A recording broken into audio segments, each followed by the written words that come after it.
What up, what up? Salvador Briggman here. Welcome back to the Crowdfunding Demystified podcast. Hey man, if it's your first time listening, I love to put out shows when it comes to Kickstarter, crowdfunding, e-commerce, you name it, equity crowdfunding, everything when it comes to crowdfunding. I am your go-to guy. I've been doing this for a while. It's about 2012 when I first put out my blog post on crowdcrux.com. Remember it like it was yesterday. And back then I actually had no followers whatsoever on social media. And that's a far cry from, the thousands I got now on the podcast and YouTube and the blog and everything. And, I like to be kind of more of a humble guy. I still love to do the stuff that kind of got me here, storytelling and putting out good information and just kind of educating, and sharing what I learn as well when it comes to the process of launching a new campaign. So that's one of the things is like, you guys are getting to be a fly on the wall when I'm listening to a lot of these success stories and taking it away just from my own marketing knowledge, but also it's freaking empowering, man. Hearing these stories, hearing these inspirational individuals come up with new ideas, it just gets your mind churning, right? And you're just excited. I think it's such an exciting thing to hear about new products that are coming out. And it makes you think differently, particularly when you're not surrounded by other entrepreneurs or other people doing interesting stuff. It can kind of be a little bit hard to just toot your own horn and always be pushing your boulder up the hill. When you start to learn about some of these other inspiring stories, then it's like, oh wow, look at this. Other people are doing this. They're having success every single day. What am I missing out on, right? When you see that visibly with your own eyes and you hear these stories with your own ears, all of a sudden, I feel like there's this point where it just kind of clicks. And it's like, oh man, there's this whole trend that is happening that just a lot of people are not aware of.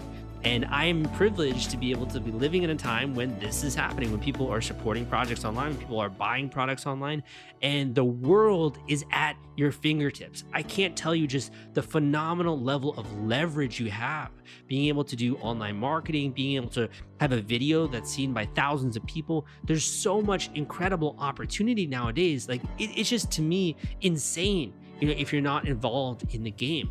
So as you listen to more and more of the episodes of this show, you will start to realize that. You'll start to see it firsthand. And I'm not trying to convince you, you'll just start to understand and start to listen to these exact voices. These people, you'll hear it firsthand from these individuals. It's exciting, man. It is so exciting. So if you've actually been thinking about maybe putting out your own product, you've been thinking about, learning a little bit more about this whole Kickstarter thing, I got a great course for you, man. It's free. All you got to do is go to the link I'm about to mention, put in your name and email, and just start downloading this information right into your head. It's none of those boring lectures that you used to go to, right, when you were attending university. I really keep it straight to the point. I'm just going to tell you what you got to know. So if you're interested in getting access to that, just go to crowdcrux.com/Kickstarter. That link is crowdcrux.com/Kickstarter. Go to that link, crowdcrux.com/Kickstarter, and you can enter your name and email and start to get some of these free training videos. This campaign has raised over six figures, over $282,000, more than 1,300 backers for Terra. Listen to wildlife while conserving nature. I hope you enjoy the episode today. And also think a little bit about this.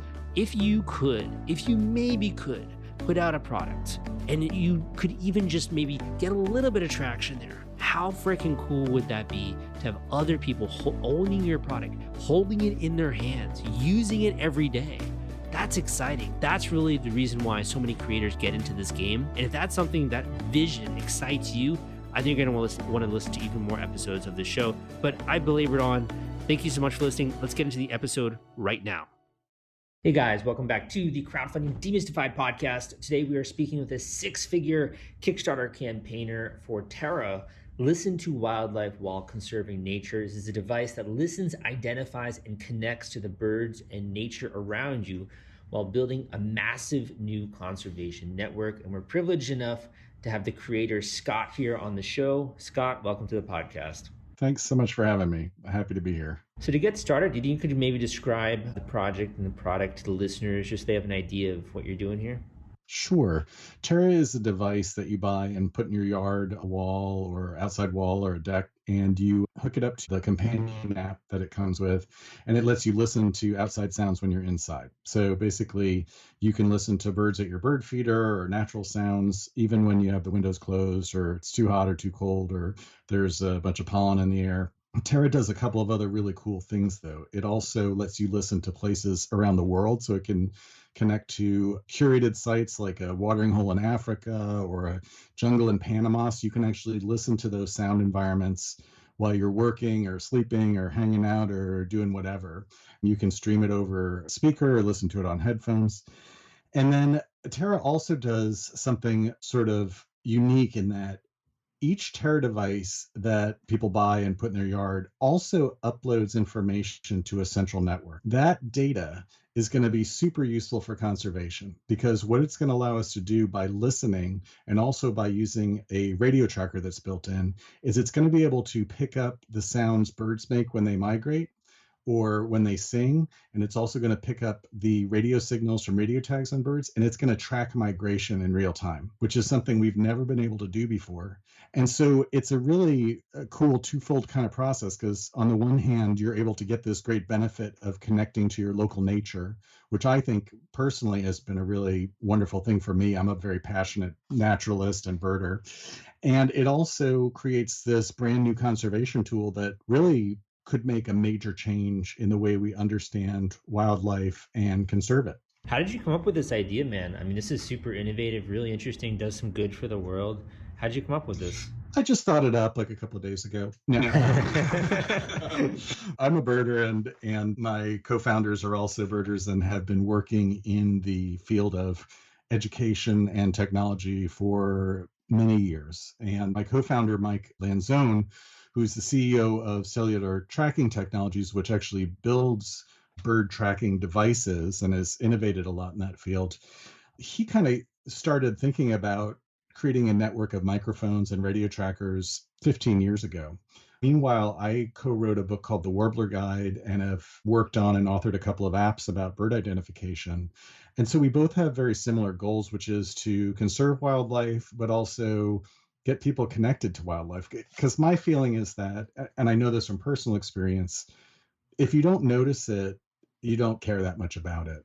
And it becomes this sort of abstract exterior thing. But if you say you have cardinals nesting in your backyard and a device like Terra helps you realize that, well, then when you see a news story that says cardinal populations are down 50%, then that actually means something personal to you. And I think it gets people more involved in a sort of stewardship of their local environment. We hope that that community that we build will be actually just as powerful as the technological network we're creating, which will also be, very powerful. So it's been a number of years in the making. I think 2 years ago, we decided to really pursue this. And so we've been building towards this Kickstarter ever since. And I started actually building the Kickstarter itself probably September, October, November last year. We had a very ambitious start date, I think, of November initially. And that wound up being May, which I imagine a lot of people have gone through that process as they realize what's involved.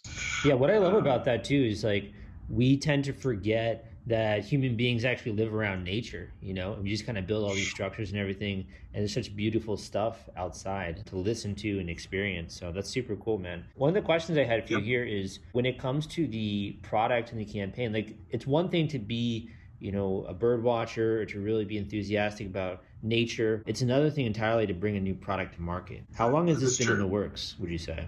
I think we've been really talking about it pretty seriously for the last 2 years. I worked on an app that developed the ability to identify birds by sound. And I have some experience with that, that kind of background in technology.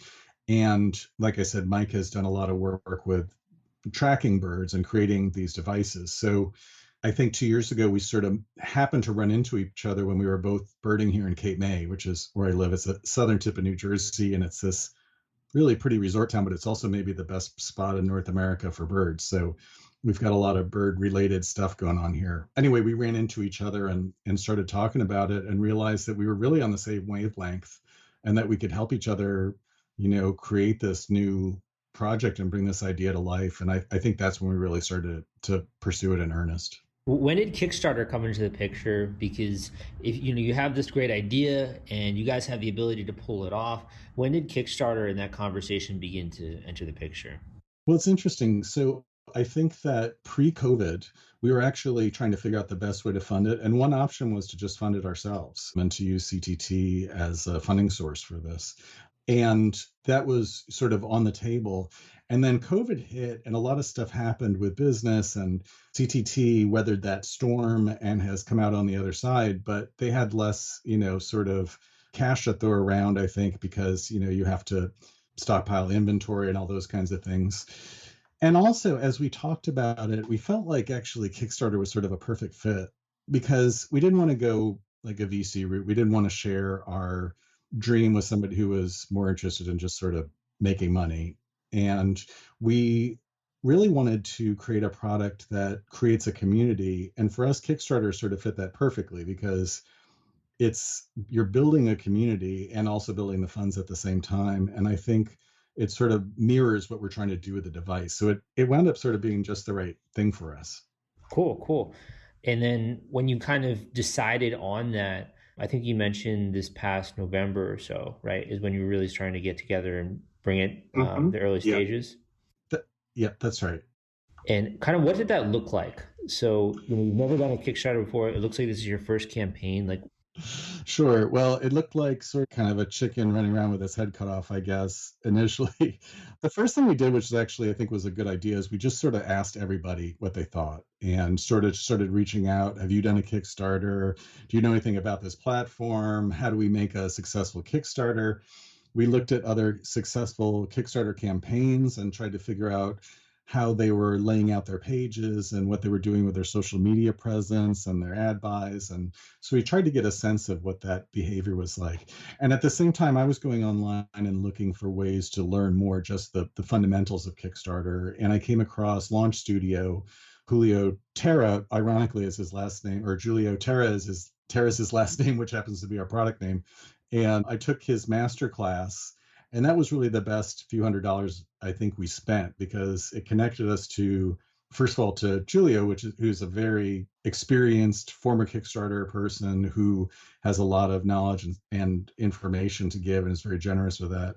But it also connected us with other people in the community and really gave us some good ideas about. What did you have to do to pull this thing together? Well, let's see. We wanted to build a website to draw traffic while we got our Kickstarter campaign put together. So we did that. And, then there's all these components to building a website. Obviously, you have to have a video and you have to work out exactly what your branding and messaging is. So we actually worked with a branding company for a few months that helped us, or sort of a messaging company that helped us figure out exactly who we were going to target as an audience and also what our primary messages were going to be to that audience. That was super helpful because even now I find myself refining the message and trying to make it more accessible and digestible and interesting to people. And I think you can't do enough sort of talking about it and reiterating it in your head and sort of reorganizing it and trying different angles to figure out really what your product is about. Because you really have to come down to that core message, like, who are we talking to and what do we want to ask them? What do we want to tell them and what do we want them to ask them to do? And for us, that audience wound up being birders is our primary audience because that's a very large segment of the US population. It's also a community that we're very familiar and have some influence in. Then we had to consider also, though, people that would actually adopt the Kickstarter, because a lot of birders are over 50 and are not as technologically sort of adventurous as maybe a younger crowd is. So we had to work that out. So that was really the first thing, was working out who we were trying to get to.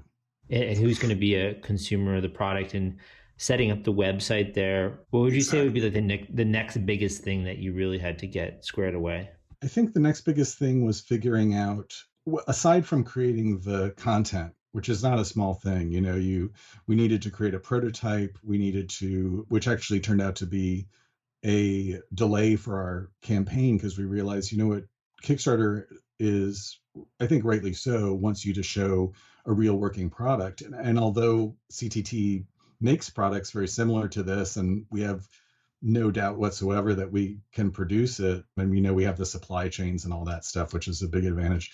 But we realized we really need to have like something solid to show people and demonstrate. So that went through a number of phases of doing that in-house. We luckily have a couple of people who can help do that CAD designing, and then we had some 3D printers so we could print something out. We even have somebody, we have people who are experts at building circuit boards and stuff. So we built the basic Terra circuit board that went in there and hooked it up with some basic software. So we were actually pretty lucky to have those people available to us. I think that's an important expense, if you're doing this campaign. So that was a really important thing to do. If you're worried about the fulfillment and shipping part of your Kickstarter campaign when it comes to getting out all those perks and rewards to your backers, rest assured, I've put together a complete Kickstarter fulfillment and shipping checklist for you, and it's free. This is sponsored by the folks at Fulfillrite, and they thought that you should have this checklist as part of your arsenal going into a crowdfunding campaign. If you want to get instant access to this checklist and it's free, you can go to fulfillrite.com/checklist. Again, that is fulfillrite.com/checklist. fulfillrite.com/checklist. Just go to that link and you can download it immediately. And then I think the next thing, once the prototype was available, was creating the photos and videos and demonstrations. And that's a whole nother big part of the process, is getting that done. And luckily we found a really great videographer eventually who helped us craft our message and was not too expensive. Actually, we discovered Upwork and Fiverr, which wound up being real godsends to us, because I think there's a lot of companies out there that are happy to take your money and sort of build your Kickstarter campaign for you, but it's a lot of money. And so we didn't have tons of money and disposable income to throw at it. And we also wanted to be more involved in the process. So by going to Upwork and, say, for example, finding a videographer nearby who, instead of costing, $10,000, which it might cost if you went to an agency, costs, a fifth of that. So we were able to do that, and also find a Facebook. Found a really great Facebook expert who helped us with our Facebook ads. Even just talking to people for an hour, like doing like an hour of consulting from a PR expert or from a social media expert, and just say, hey, listen, what should we be doing? What are the steps to making this work well? And what's your advice? What would you change about what we're doing? And just getting that feedback and then going and implementing it. That's really helpful, especially if you're on a tight budget and you don't have. Totally. So it looks like when you launched, you had a pretty good rush of funding in the first few days there. And, even the first couple of days, you're just kind of trending there, doing super well. Where did that come from? Was that from doing any kind of pre-marketing ahead of time? Was that from organically on Kickstarter? Where do you think these people were really rushing in order to support you from? Well, I think we had some very successful Facebook ads. So we built up a 2,000 person subscriber list in 1 month, maybe 6 weeks, with about a $50 a day budget. So that was really valuable to us. And we obviously direct mailed them and let them know when it launched. We also did a couple of podcasts with people in the birding world who I think helped get the word out. And we also emailed out to our 1,500 or so private email list of people that we all know in the birding world. So, sort of a combined effort of that and Facebook ads, I think, helped drive that traffic in initially. And it was a really nice bump. The other thing that was huge, though, was that Kickstarter put us in their newsletter. And that was a significant bump. For maybe half a day, we just watched the ticker sort of roll upwards, which was really exciting. And they've been really helpful to us and very positive about the project and supporting it. So they made it a project they love, and they also put us in the newsletter, and they've also featured us on the homepage. So each one of those things has brought a significant amount into the campaign. Tell me the story of how that happened. Was that just kind of random, or were you seeking that out, or like, what's the story? Well, we certainly wanted to be able to talk to somebody at Kickstarter personally so that we could, pitch them our story, because we think that our story is really well suited for Kickstarter's sort of core values and structure. And I think that it was Julio at Launch Studio who actually helped us contact someone there. I think he realized our story was a compelling one, and also a somewhat, I guess, a unique one, in that there's not, we're not making a jacket or a bag or anything like that. This is really sort of a one-off kind of project. And so he contacted someone there, and then we got in touch with them, and they really liked the idea and agreed to help support it. Very cool. Very cool. I mean, I think, like you said, it's incredible technology, and the fact that you can be reminded of sort of the outdoor and the nature, and then also the fact that it has this whole conservation angle. It sounds like it's Mhm. doing a lot of good stuff there. Yeah, I think it's a very compelling story. It's got some emotional, resonances to it about being connected to nature and about leaving a legacy. And I think that it's a really cool technology, so I think all those things combined really are all on our side. When it comes to the rewards, so it looks like you include a lot of different stuff here in the rewards. Whether it's a Mhm. device and T-shirt and like that kind of stuff. Do you have any advice on putting together a really compelling reward package? One thing that we've been told is that it's not a great idea to offer swag like, a mug or something like that. But we think that it really helps our brand to have people with a Terra t-shirt or a hat. And we also think that this community is going to be enthusiastic about sort of proselytizing for us and talking about Terra because it is a conservation product and it is a really sort of cool, wildlife based product, and our consumers like that. So we decided to do it anyway, and we made sure to put it at a level that we thought was safe. $50 for you get a hat, and $75 you get a T-shirt. So it's really a donation, but you get these nice bonus things to have. I have the first prototype T-shirt, and so I wear it a lot. It's cool.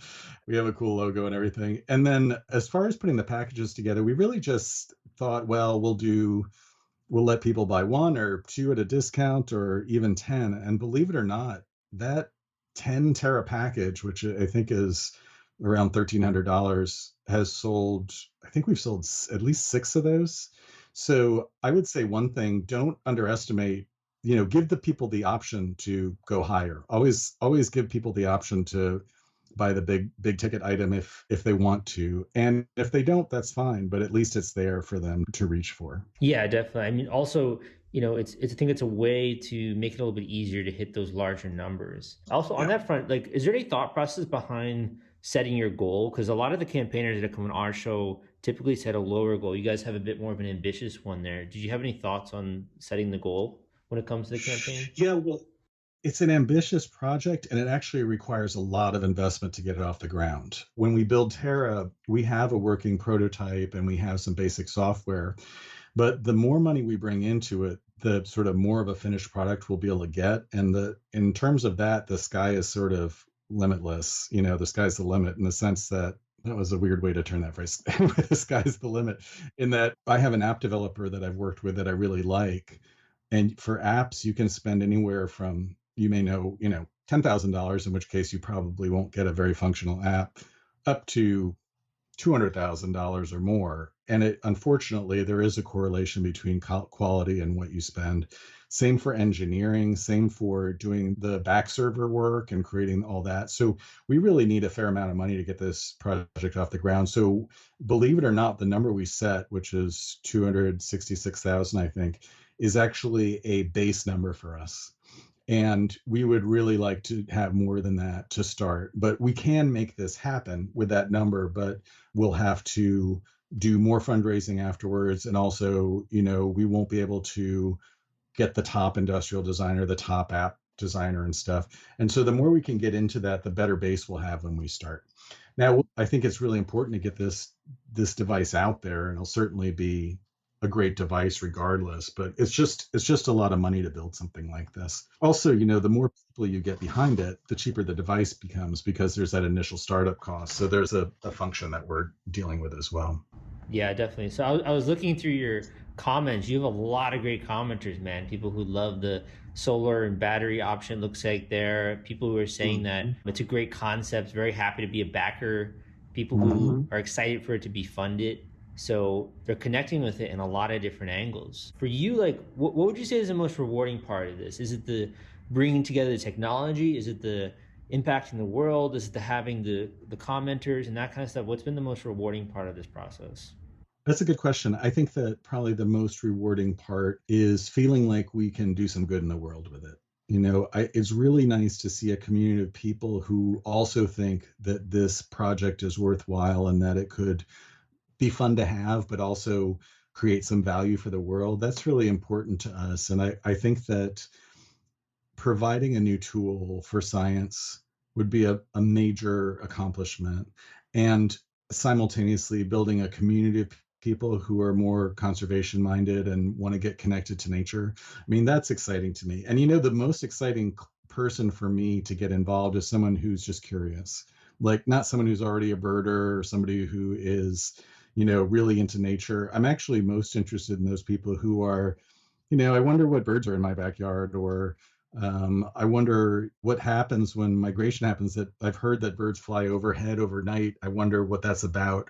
To be able to connect them to that, to me, is really a privilege. And somebody did that for me once, and I really want to pass that on to other people, because it's a very enriching and almost spiritual experience to get grounded, in nature. And I think that if I can sort of nudge people in that direction, I hope that they'll be happy that they did. Definitely. And I mean, I think it's cool too, as well, just to think about eventually when everyone gets their hands on this product, them being able to use it and give feedback and add to that database that you mentioned earlier. That's right. Like that's pretty cool too, I think. I think so. And one of the, like, for example, there's a couple of great aspects of that. One of it is that we're going to collect a huge amount of data. So we think that if we hit our base number, we'll probably add millions of hours of recordings in the first year of bird sounds and nature sounds. And so that's going to be a really valuable database, not just for research, but also for us improving Terra, because one of the things we do is bird identification and animal identification by sound. The more of those sounds we record, the better that algorithm gets, because we can feed it back into the machine. And so we think that this could start a sort of snowball effect where we'll really be able to create this device that is super accurate in terms of identifying things, and then grows worldwide. I mean, we want to see this product worldwide. We want anybody in the world to be able to use this and learn about their environment. Quick questions for you when it comes to sort of your process of getting this launched and getting the word out. It sounds like one of your strategies is kind of to talk to everyone, right? Yes.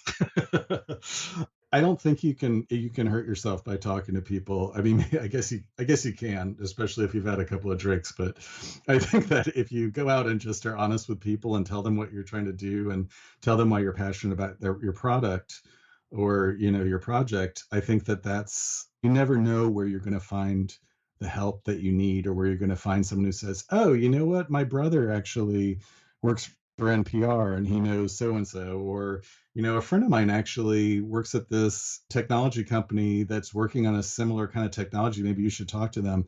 All the kinds of connections you make like that become more valuable. And I'll tell you, once we started Kickstarter, you really see the strength of your network really gets tested, because you really see if you have people you can call and tell it about and get some influence out there.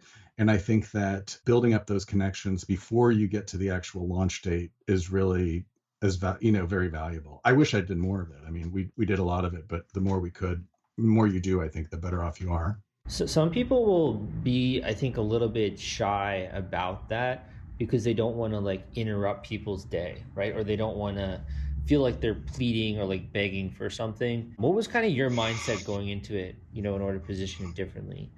Was it like more about the higher calling, or how? Yeah, what was that? Yeah, there's sort of a religious aspect to this project for me. So I'm sort of out there like preaching it. I think that I certainly am not cold calling people 5 times in a row, even when they're not interested, or showing up at their office and trying to barge in or anything like that.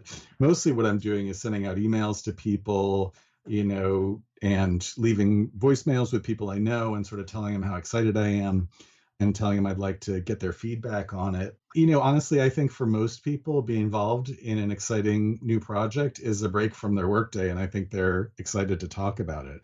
If you're excited about your project, I think that passion definitely is something that people want to be involved with and people want to be connected to.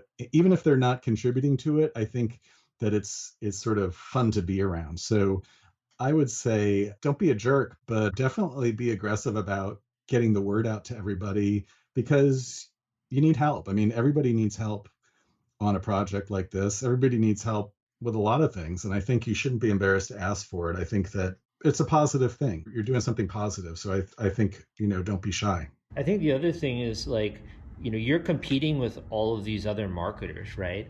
And they're going to buy something, or people are going to support something. So why not you? Why not check out your product? Why not back your campaign?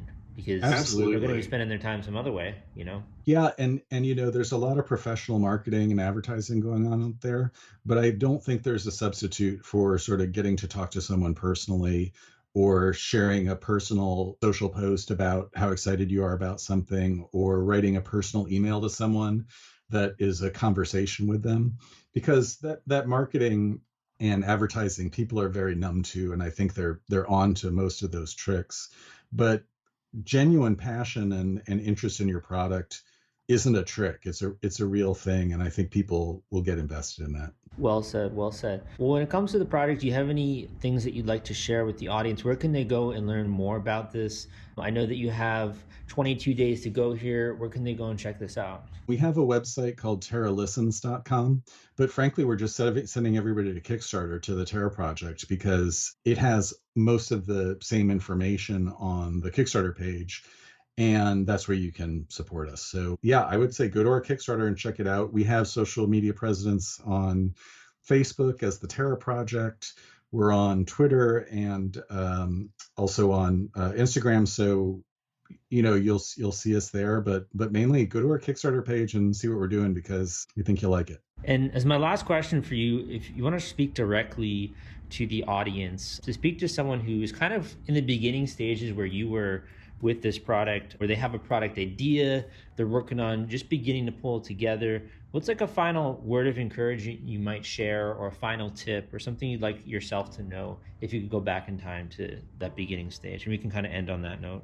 Yeah, I guess what I'd say is you can do it. It's definitely doable. We've never done a Kickstarter campaign before. We don't know what we're doing, but we went out there and figured a lot of it out. And there's a lot of good help out there. So if you talk to people with Kickstarter experience, I do really like the masterclass at Launch Studio. Was super helpful for getting the basics around, and also getting some contact with Julio there.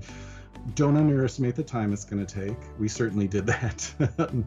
But it will, if you're excited about it and you get it up to the Kickstarter point and actually launch it, there's a really wonderful feeling knowing that other people are willing to support your idea and that are on board with you, and that are equally interested in seeing your project come to life. So I would say go for it. Awesome, man. Good luck with your remaining 22 days, and hope you raise a bunch more, and I'll be sure to link this up in the show notes. Great. Thanks so much. I appreciate it. Thanks for having me.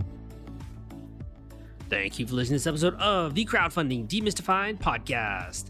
Again, my name is Salvador Briggman, and if you haven't really followed me at all online up until this point in time, I got a blog, I got a YouTube channel, I got a bunch of books that I've written on different subjects, but really it comes from the main goal of wanting to just make life easier for you. I always find when I'm trying to do something new, it's like so freaking complicated. And you listen to teachers that are super boring or complicated or hard to understand, it just makes it not really that fun.